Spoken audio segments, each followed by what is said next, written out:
North Korea में एक बच्चा पैदा होता है, लेकिन पैदा होते ही उसकी ज़िंदगी का रास्ता तय हो जाता है। यहाँ इंसान पैदा आज़ाद नहीं होता, बल्कि सिस्टम का हिस्सा होता है, जहाँ हर सांस पर हुकूमत का हक होता है। नॉर्थ कोरिया दुनिया के सबसे सख्त कवानीन के लिए मशहूर है।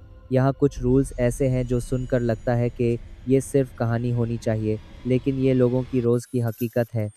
यहाँ इलेक्शन होते हैं, लेकिन चॉइस नहीं होती। वोट देना लाजमी है और वोट सिर्फ एक ही नाम को दिया जा सकता है। वोट ना दो तो सीधा जेल। टेलीविज़न पर सिर्फ एक ही चैनल होता है। चैनल चेंज करना इलीगल है। जो दिखाया जा रहा है, वही देखना मजबूरी है। नॉर्थ कोरिया शायद दुनिया का वहीद मुल्क है जहाँ सिर्फ जुर्म करना ही नहीं, बल्कि जुर्म सोचना भी सज़ा का सबब बन सकता है।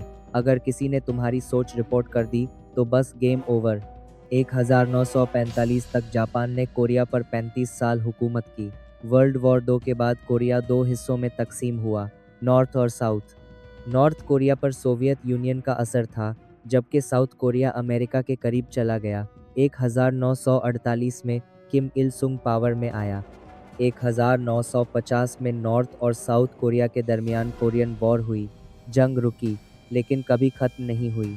आज भी दोनों टेक्निकली वॉर स्टेट में हैं। नॉर्थ कोरिया में पावर हमेशा एक ही फैमिली के पास रही, किम इल सुंग, फिर किम जोंग इल और अब किम जोंग उन। इस पावर को बचाने के लिए इतने सख्त कवानीन बनाए गए कि लोग डर के मारे सांस भी सोच कर लें। 2024 में सनग्लासेस और वेडिंग ड्रेसेस तक बैन कर दिए गए। म्यूजिक के बजाय मेट्रो स्टेशंस पर किम फैमिली की स्पीचेस चलती हैं। साउथ कोरियन ड्रामा या हॉलीवुड मूवीज देखना पकड़े जाने पर लेबर कैंप्स या सख्त सज़ा मिल सकती है। इंटरनेट यहाँ ओपन नहीं होता। सिर्फ एक लोकल नेटवर्क होता है, जो पूरी तरह गवर्नमेंट कंट्रोल में होता है। बाहर के मुल्क फ़ोन करना बिना इजाज़त इल्लीगल है। मीडिया सिर्फ स्टेट चला सकती है। प्राइवेट मीडिया का तसव्वुर भी जुर्म है। बचपन से लोगों के दिमाग में अमेरिका और बाहर की दुनिया के खिलाफ नफरत भरी जाती है। हेयर स्टाइल्स भी गवर्नमेंट डिसाइड करती है। जीन्स, डाइड बाल, फ्लैशी कपड़े सब बैन हैं। पसंद का खाना भी अलाउड नहीं। अमेरिकन या साउथ कोरियन डिशेस पर पाबंदी है। एक शहर से दूसरे शहर जाने के लिए भी परमिट चाहिए। पासपोर्ट सिर्फ एलीट क्लास को मिलता है। ज़मीन, घर, दुकान, बिजनेस सब स्टेट का होता है। इंसान सिर्फ यूज़ कर सकता है, मालिक नहीं बन सकता। रिलीजन फॉलो करना इलीगल है। जो चर्चेस दिखते हैं, वो सिर्फ शो के लिए होते हैं। अगर कोई हुकूमत के खिलाफ गया, तो सिर्फ वो नहीं, बल्कि उसकी पूरी फैमिली 3 नस्लों तक सज़ा भुगतती है। हर मोहल्ले में स्पाइज़र होते हैं, जो लोगों पर नज़र रखते हैं। यहाँ ट्रस्ट नाम की चीज़ नहीं होती। हर हफ्ते सेल्फ क्रिटिसिज्म सेशंस होते हैं, जहाँ लोग अपनी गलतियाँ सबके सामने कबूल करते हैं। वोटिंग यहाँ लॉयल्टी टेस्ट होती है, इलेक्शन नहीं। एक 100% वोट एक ही बंदे को दिया जाता है। टीवी सेट्स पे सिर्फ गवर्नमेंट चैनल्स लॉक्ड होते हैं। दूसरा चैनल लगाना इलीगल है। यहाँ साइकिल के लिए भी लाइसेंस और नंबर प्लेट चाहिए होती है।